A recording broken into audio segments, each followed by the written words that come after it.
그들이 조반 먹은 후에 예수께서 시몬 베드로에게 이르시되 요한의 아들 시몬아 내가 이 사람들보다 나를 더 사랑하느냐 하시니 이르되 주님 그러하나이다. 내가 주님을 사랑하는 줄 주님께서 아시나이다.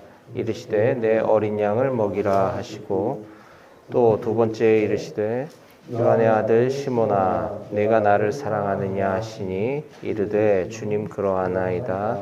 내가 주님을 사랑하는 줄 주님께서 아시나이다. 이르시되 내 양을 치라 하시고 세 번째 이르시되 요한의 아들 시몬아 내가 나를 사랑하느냐 하시니 주께서 세 번째 내가 나를 사랑하느냐 하심으로 베드로가 근심하여 이르되 주님 모든 것을 아시오매 내가 주님을 사랑하는 줄을 주님께서 아시나이다. 예수께서 이르시되 내 양을 먹이라. 아멘.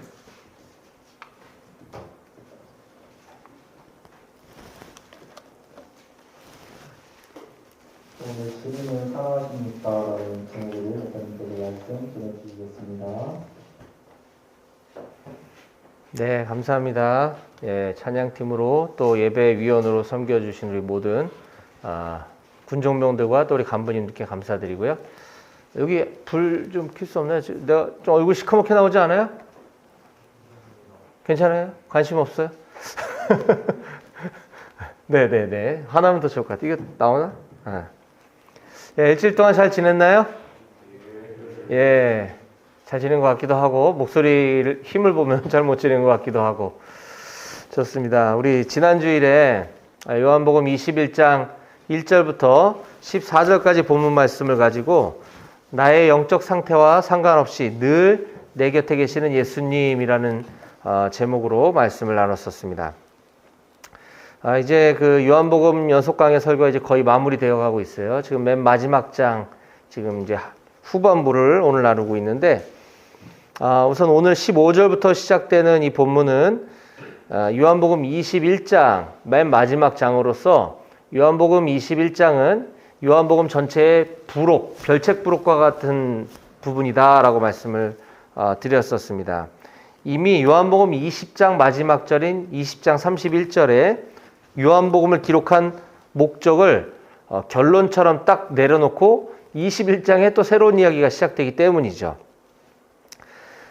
이 21장에서 전개되는 내용은 베드로라고 하는 예수님의 제자, 예수님의 제자의 대표성을 띠기도 하면서 오늘을 살아가고 있는 우리들의 모습을 대표하고 있는 그냥 베드로라고 하는 사람이 그 슬럼프, 영적 슬럼프에 빠져 있을 때 예수님께서 그것도 죽었다가 다시 살아나신 부활하신 예수님께서 이제 곧 있으면 하나님 아버지 계신 곳으로 승천해 가셔야 되는데 그 얼마 남지 않은 시간 동안 많은 사람들에게 예수님 스스로 부활의 산 증인이 되셔야 하는 그 바쁜 시간 와중에도 이 베드로를 포함한 제자들에게 3번씩이나 찾아와서 만나주시는 장면을 우리가 보았습니다.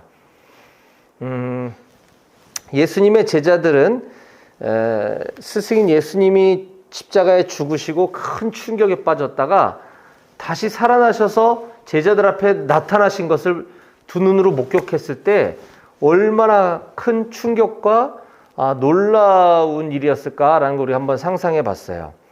자, 그렇다면 그냥 죽은 사람이 살아난 거를 내 눈앞에서 직접 목격한 것이 그러니까 죽었는 줄 알았는데 안 죽었더라 이런 개념이 아니라 완전히 죽었던 분이 그것도 3일이나 지나서 시체가 부패했을 만한 그런 시간이 흘렀음에도 불구하고 내 눈앞에 딱 나타났다는 것을 목격했다면 아마 인생이 바뀌었어야 되지 않을까라고 우리가 상상해 볼 수 있는데 그런 일을 겪고 나서도 제자들의 삶은 크게 변하지 않았다는 거죠. 근데 예수님은 그 사실까지도 미리 다 알고 계셨습니다.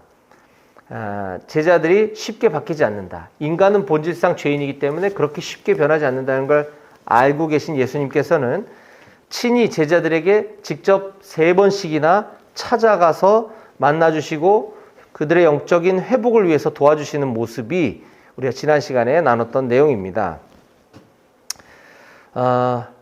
그런데 이 또 우리가 또 하나의 놀라움을 금치 못하는 것은 제자들 앞에 나타나신 예수님을 처음부터 알아보지 못했다는 게 또 다른 충격인 것이죠.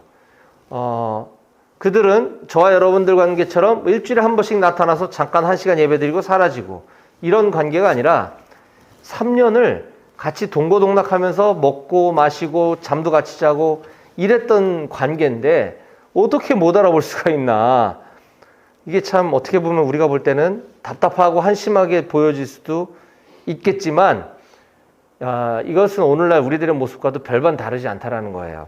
왜냐하면 우리가 교회를 그렇게 오래 다녔음에도 불구하고 예배 시간에 주일 설교 말씀을 들으면 뭔가 이제 내 삶이 바뀔 것 같고 믿음의 영적 상태가 확 회복될 것 같지만 또 뒤돌아서면 또 잊어버리고 사는 우리들의 모습과 크게 다르지 않다는 거죠. 하지만 우리가 그러한 나의 상태를 받아들이고 인정할 때 그때에 우리가 예수님을 더 알아가기 위해서 노력하고 하나님 말씀 앞으로 나올 수 있다고 하는 사실입니다. 반대로 얘기하면 나는 교회를 오래 다녔어. 난 믿음이 좋아. 난 성경 말씀 다 알거든. 이런 사람들은 오히려 주님을 찾지 않죠. 교만에 빠질 수 있다는 거죠. 나의 그런 연약함. 그렇다고 그걸 합리화하라는 것이 아니라 나의 영적 상태가 나는 이런 사람이구나 라는 것을 우리가 인정할 때 우리의 믿음이 자랄 수 있다고 하는 사실을 꼭 기억했으면 좋겠어요. 그리고 또 우리가 지난주에 나눴던 말씀 중에 하나는 우리가 병영생활이든 전역 후 학업의 현장이든 또는 일터로 나가든 우리가 이 어떤 성과물 또는 저와 같은 사역자들은 사역의 현장에서의 또 성과물 이런 것들에 연연하느라 예수님을 놓칠 때가 많다 하는 것들을 우리가 좀 나눴습니다.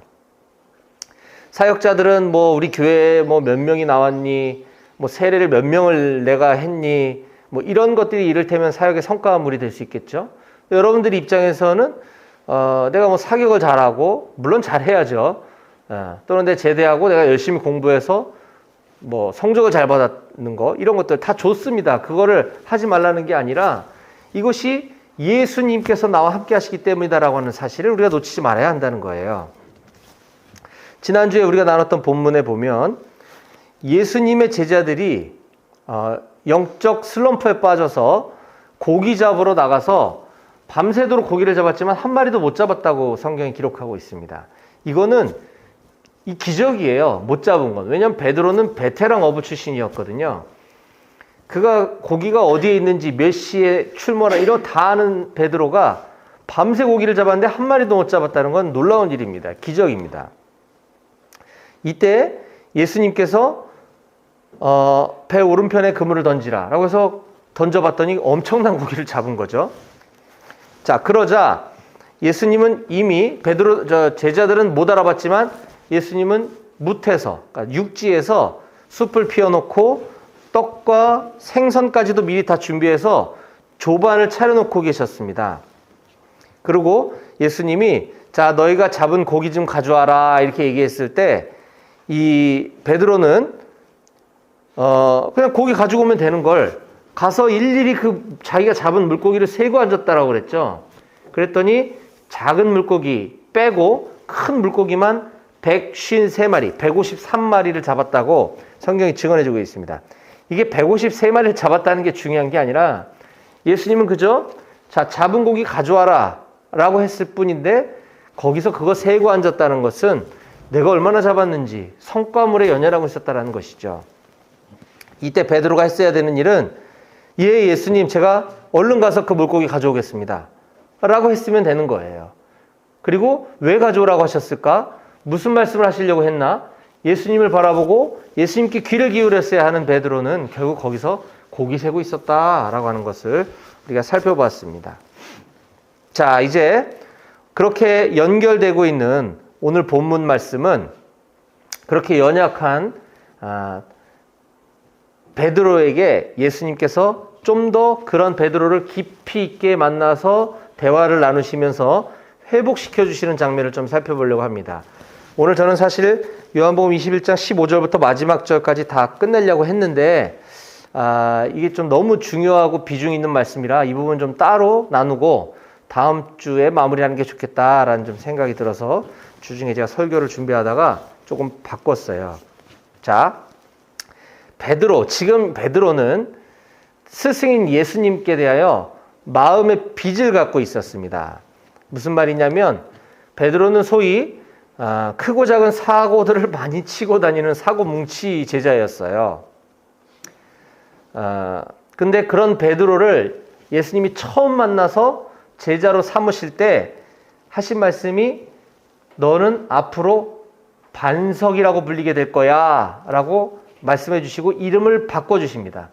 이 팔레스타인 지역에서는 이렇게 이름을 어떤 의미를 담아서 바꾸는 일이 흔했어요. 비일비재했었습니다. 지금 현재나 과거나 베드로의 모습을 보면 반석은커녕 반석이란 크고 단단하고 이 든든한 바위란 뜻이잖아요. 반석은커녕 모래알 만도 못한 존재였다는 거죠. 자, 그런 베드로를 예수님께서 오늘 본문 속에서 어떻게 변화시켜 가시고 회복시켜 가시는지 한번 말씀 속으로 한번 들어가 보겠습니다. 자, 오늘 저는 요한복음 21장 15절에서 17절 말씀을 가지고 주님을 사랑하십니까? 라고 하는 제목으로 하나님께서 우리에게 주시는 교훈을 나누도록 하겠습니다. 자, 여러분들 중에 만약 지금 혹시 영적 침체기, 영적인 슬럼프에 있는 분들이 있다면 이것을 극복하기 위해서 제일 먼저 해야 될 일은 예수님을 향한 우리의 첫사랑을 회복해야 된다라고 하는 사실을 꼭 기억하셨으면 좋겠습니다. 자, 오늘 본문은 이렇게 시작을 합니다. 15절 말씀을 같이 함께 읽어봤으면 좋겠어요. 아까 우리 동영재님이 아름다운 목소리로 혼자 읽어주셨는데 안 따라 읽으니까 혼자 읽잖아요. 우리 동영재님이. 같이 함께 읽어봅시다. 크게. 15절입니다. 한 절만. 15절. 자, 준비됐나요? 예, 15절 시작. 그들이 조반 먹은 후에 예수께서 시몬 베드로에게 이르시되 요한의 아들 시몬아 네가 이 사람들보다 나를 더 사랑하느냐 하시니 이르되 주님 그러하나이다. 내가 주님을 사랑하는 줄 주님께서 아시나이다. 이르시되 내 어린 양을 먹이라 하시고. 예. 지금 예수님은 앞서 얘기했듯이 밤새 고기 잡느라 밤을 새웠다는 얘기잖아요. 밤새 고기를 잡느라 너무 피곤하고 지치고 허기져 있는 제자들을 위해서 친히 취사병이 되어주셨어요. 예수님이 취사병이 되어주셔서 지금 육지에서 아침 식사, 조식 취사 준비를 지금 다 끝내놓고 기다리고 계시는 상황입니다. 자, 그렇게 식사를 다 끝내고 그들이 조반 먹은 후에 아침 식사를 다 끝낸 후에 예수님은 딱 베드로를 지목하시면서 베드로야 네가 다른 사람들보다 나를 더 사랑하니? 이렇게 지금 물어보시는 거예요. 이때 여러분들 같으면 주님이 지금 나에게 누구야? 아무개야. 네가 여기 있는 다른 용사들보다 나를 더 사랑하니? 이렇게 물으시면 여러분들 어떤 심경일 것 같으세요? 베드로는 이때 뭐라고 대답했을까요? 주님, 그러하나이다. 내가 주님을 사랑하는 줄 주님께서 아십니다. 예, 주님, 당연하죠. 제가 주님 얼마나 사랑하는지 주님 아시잖아요. 이렇게 얘기하는 겁니다. 그러자 예수님은 다시 이렇게 말씀하시죠. 그렇다면 내 어린 양을 먹이라. 이 15절 한 절에서 지금 예수님 질문, 베드로 답변, 예수님의 당부, 이 세 번의 대화의 내용은 꽤 무게가 있는 내용입니다. 이건 그저 밥 먹다가 즐겁게 식사 끝내고 나서 야, 너 나 좋아하니? 그거 몰라서 물어요? 이 정도 대화급이 아니라는 거죠. 왜냐하면 일단 예수님께서 베드로를 부르신 호칭이 평상시와 사뭇 다릅니다. 이게 범상치가 않아요. 뭐라고 부르셨죠? 예수님 베드로에게 뭐라고 부르시나요? 그렇죠. 요한의 아들 시몬아. 여러분들은 아실지 모르겠는데 옛날 찬양 중에 이런 찬양이 있어요. 요한의 아들 시몬아 내가 다른 사람들보다. 혹시 이 찬양 들어본 적 있어요? 예. 오, 옛날 사람이네? 누구지? 좋아요. 예, 좋아요. 예, 요즘도 부르나 보다. 이 찬양이 지금 오늘 우리가 보는 요한복음 21장을 배경으로 만든 찬양이에요. 요한의 아들 시몬아, 네가 다른 사람들보다 나를 더 사랑하느냐 하고 주님이 물으셨네. 그때 나는 주께 대답했네. 내가 주를 사랑하는지 주님께서 아십니다. 이런 찬양인데요. 지금 예수님은 베드로야 라고도 하지 않고 반서가 이렇게 부르지도 않고 요한의 아들 시몬아 라고 불러요. 이게 뭐죠?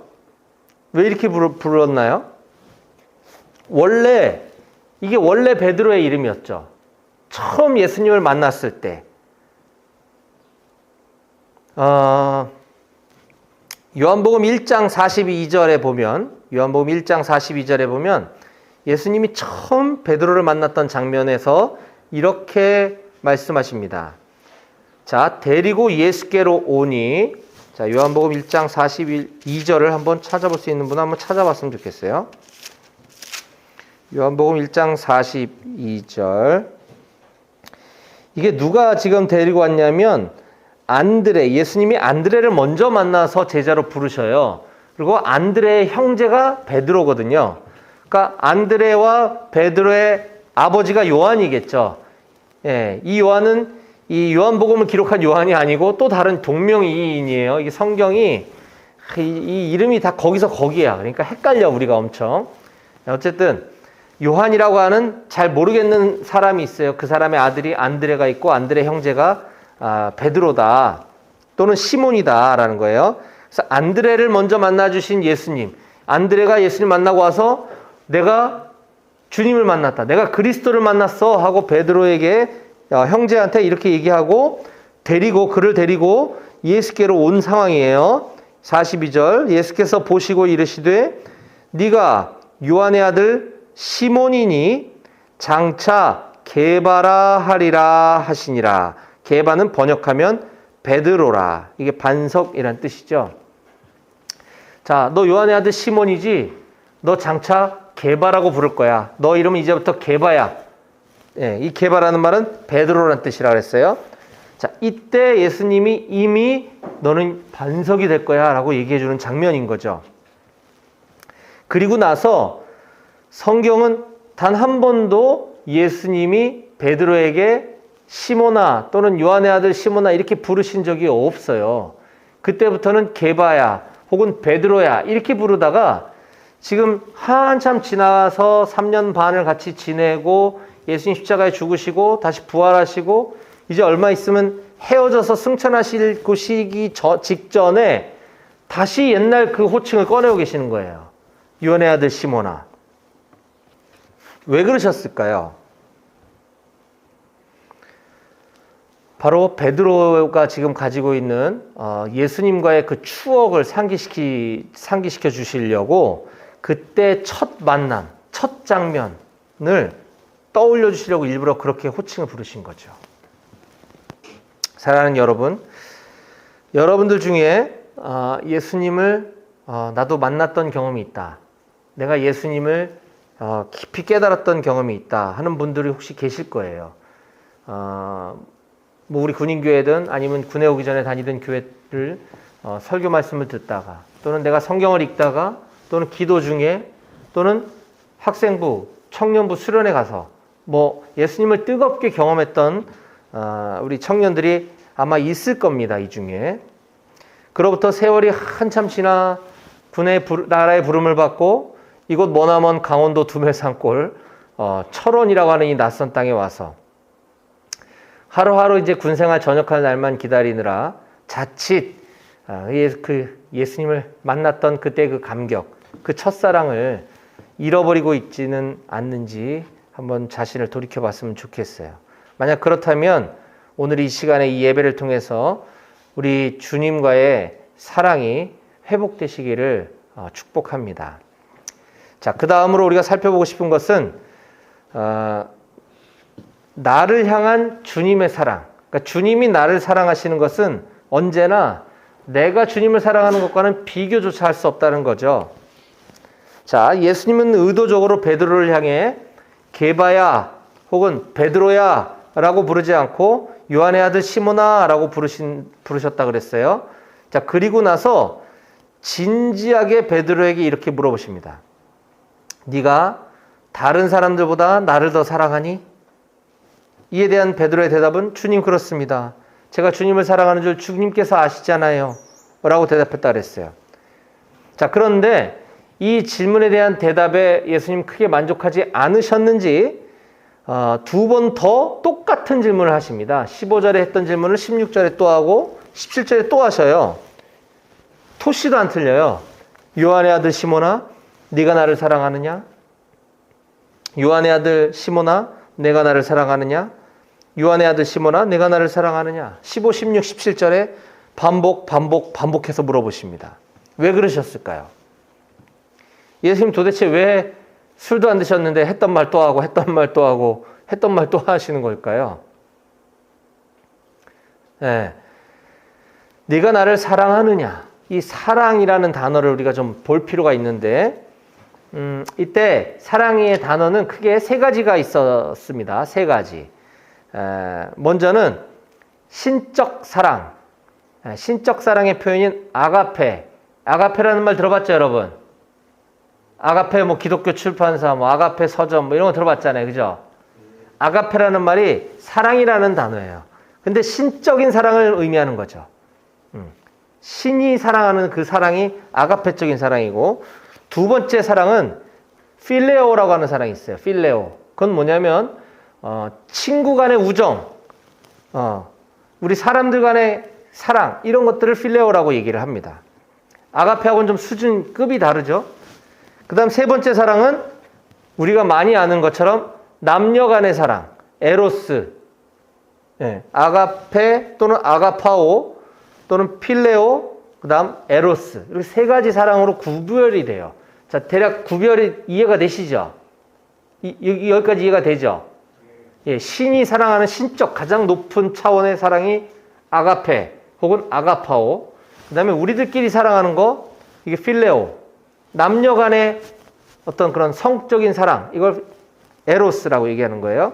자, 근데 오늘 본문에 보면 15절에 예수님의 질문은 우린 지금 다 똑같이 적혀 있지만 네가 나를 사랑하느냐? 16절 네가 나를 사랑하느냐? 17절 똑같이 기록되어 있지만 15절에 예수님의 질문은 네가 나를 아가파오하느냐?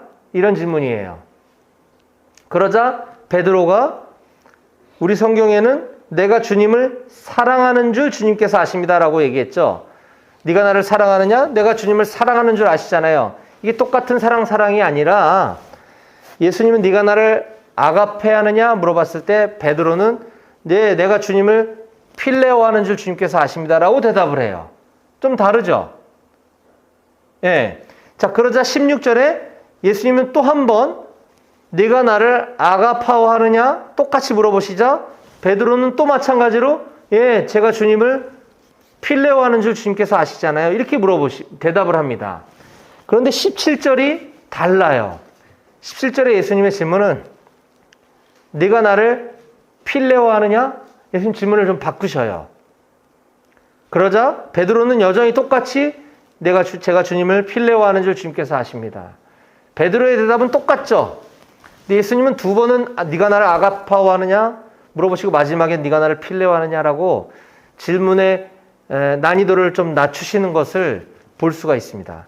여기서 우리가 유추해 볼 수 있는 것은 지금 베드로는 예수님이 기대하시는 수준의 사랑을 한 게 아니다라고 하는 거죠. 그러자 예수님께서는 예수님을 향한 사랑의 기대의 수준을 좀 낮춰주시는 모습을 우리가 헬라어 성경을 통해서는 읽을 수가 있어요.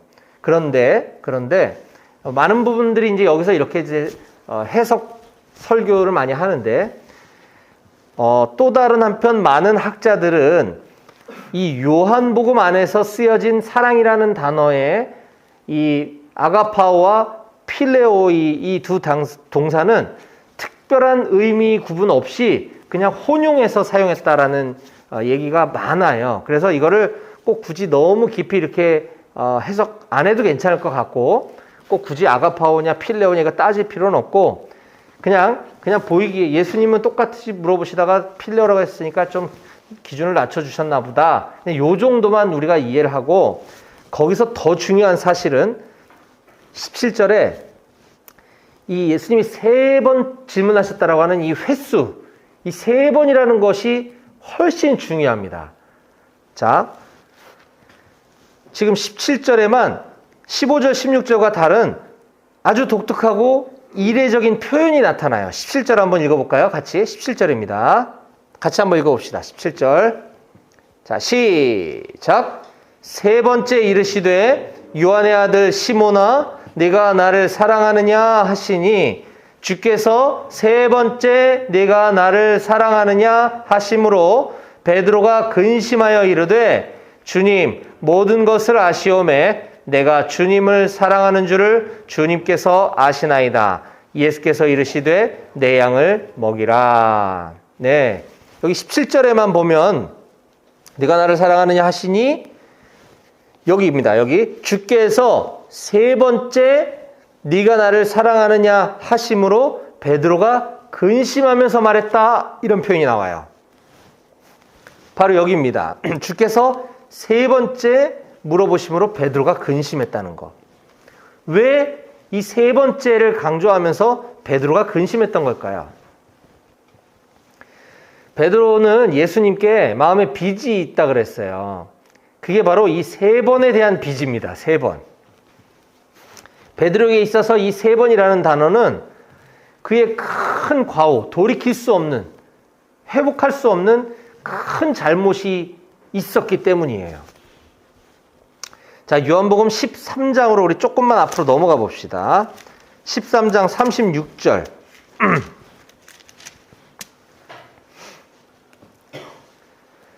13장 36절부터 38절 말씀을 한번 찾아봅시다.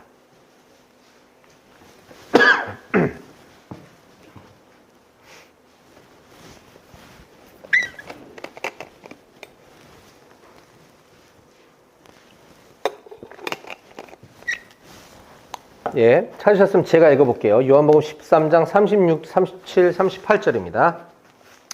시몬 베드로가 이르되 주여 어디로 가시나이까? 예수께서 대답하시되 내가 가는 곳에 네가 지금은 따라올 수 없으나 후에는 따라오리라. 베드로가 이르되 주여 내가 지금은 어찌하여 따라갈 수 없나이까? 주를 위하여 내 목숨을 버리겠나이다. 예수께서 대답하시되 네가 나를 위하여 네 목숨을 버리겠느냐? 내가 진실로 진실로 내게 이르노니 다 굴기 전에 네가 3번 나를 부인하리라. 여기 진실로 진실로. 성경에 예수께서 진실로 진실로 이르시되 이럴 때는 이게 매우 강조하신 표현이고 확실한, 뭐 예수님 말씀이 다 확실하지만 예수님이 특히 강조해서 표현하실 때 이 진실로 진실로라는 단어를 써요. 이게 아멘 아멘이라는 뜻이거든요. 그게 뭐란 얘기예요? 오늘 밤 다 굴기 전에 네가 나를 모른다고 3번 부인할 거야 라고 호언장담하신다는 뜻이죠. 자, 그래서 어떻게 되었습니까? 요거는 요한복음보다 마태복음을 좀 보는 게 좋을 것 같아요. 마태복음 26장 69절 한번 찾아봅시다. 요한복음 조금 앞에 있죠. 신약성경 맨 앞에 있는 마태복음 26장 69절부터 제가 쭉 읽어드릴게요. 마태복음 26장 69절 이하입니다. 26장 69절 이하 마태복음입니다. 마태복음 26장 69절부터 제가 읽어드리겠습니다. 베드로가 바깥뜰에 앉았더니 한 여종이 나와 이르되 너도 갈릴리 사람 예수와 함께 있었도다 하거늘. 자, 지금 무슨 상황이냐면, 자, 스승인 예수님이 대제사장 관저에 끌려간 거예요. 그러자 제자들 중에 용감한 베드로가 거기 몰래 따라 들어가서 지금 대제사장 관저 바깥 뜰에 지금 몰래 숨어서 무리들 사이에 숨어 있는 그런 장면이에요. 그때 한 여종이 나와서 이르되 베드로에게 이르는 거죠. 너도 갈릴리 사람 예수와 함께 있었던 사람 아니야?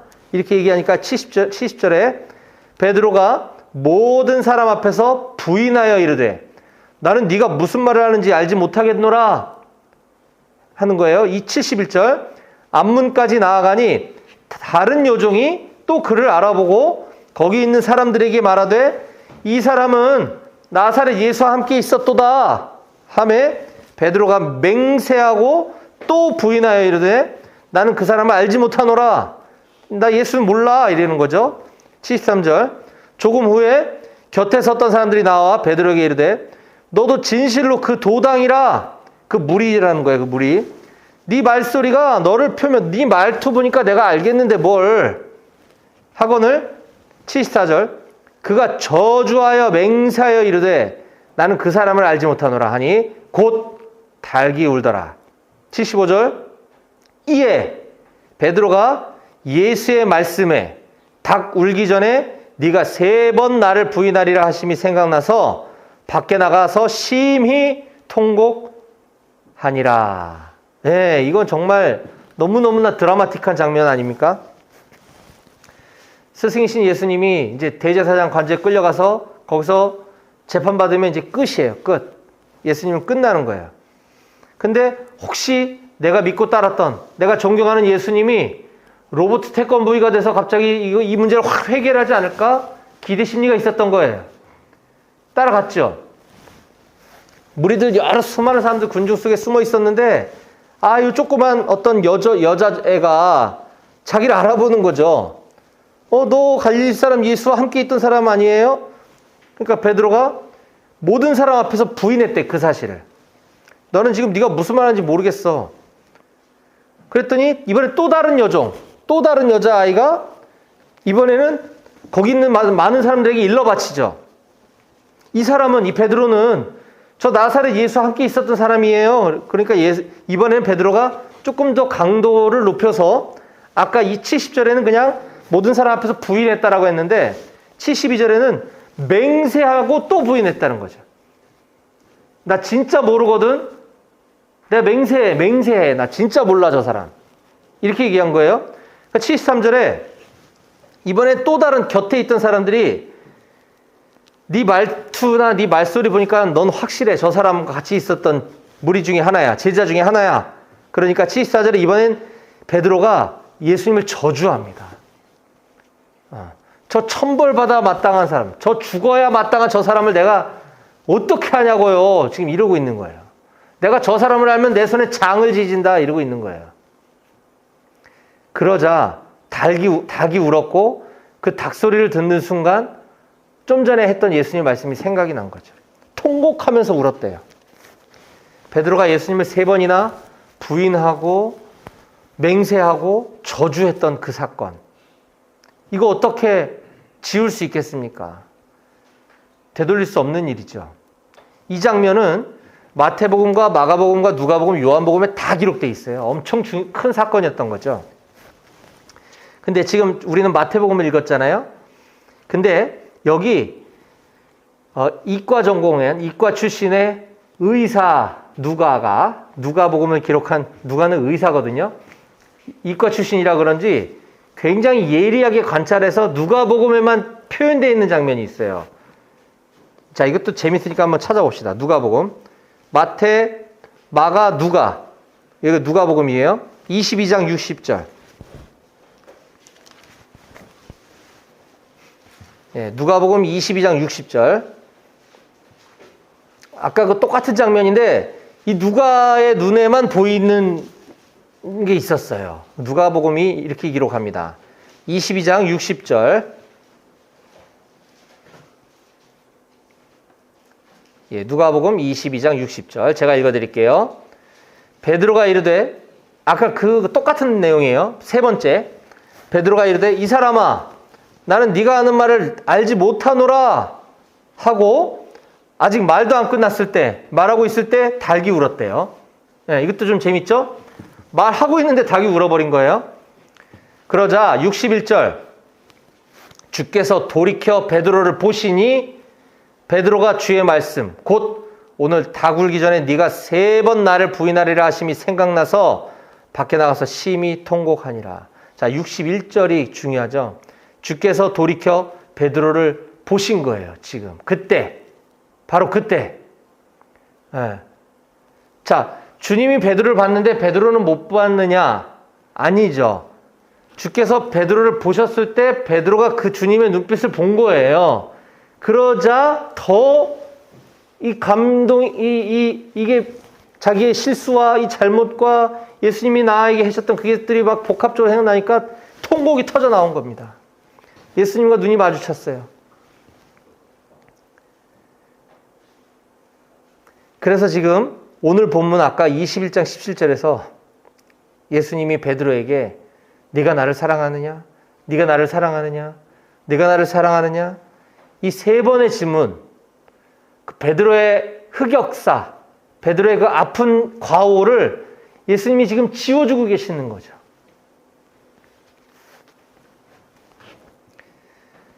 예수님께서 네가 오늘 다 굴기 전에 3번 나를 부인할 거라는 그 예고에 자기가 그럴 일이 절대 없다고 호언장담했던 베드로입니다. 그러나 예수님 잡혀가시고 그 제사장 그 관저 뜰에 몰래 잠입해 들어가서 예수님 계신 그 지근거리까지 다가갔던 그 베드로의 용기는 가상하나 자기를 알아보는 그 어린 소녀, 그 말 한마디에 겁을 집어먹고 예수님을 모른다고 부인하고 맹세하고 저주까지 했던 자기 자신이 얼마나 한심하고 후회스러웠겠습니까? 베드로는 아마 평생 죄책감에 시달리며 살았을 것 같아요. 자기 자신이 그걸 해결할 수 있는 방법, 되돌릴 수 있는 방법은 아무것도 없었습니다. 근데 예수님은 하실 수가 있어요. 예수님만이 베드로의 과오를 해결해 주실 수 있었던 거죠. 예수님이 내리신 처방은 바로 네가 나를 사랑하니? 예, 주님 사랑합니다. 네가 나를 사랑하니? 예, 주님 저 사랑하는 거 아시잖아요. 베드로에게 스스로 제가 주님을 사랑한다라고 고백할 수 있는 기회를 주시면서 그걸 씻어주신 겁니다. 할렐루야. 사랑하는 우리 백오교회 장병 여러분, 오늘 주님은 저와 여러분들에게도 이렇게 동일하게 물어보고 계십니다. 네가 나를 사랑하니? 저는 여러분들께 이렇게 질문하고 싶습니다. 오늘 하루 좀 깊이 마음속으로 이 질문에 대해서 깊이 생각하고 고민하는 오늘 하루를 좀 살았으면 좋겠어요. 예수님을 사랑하십니까? 기도하시겠습니다.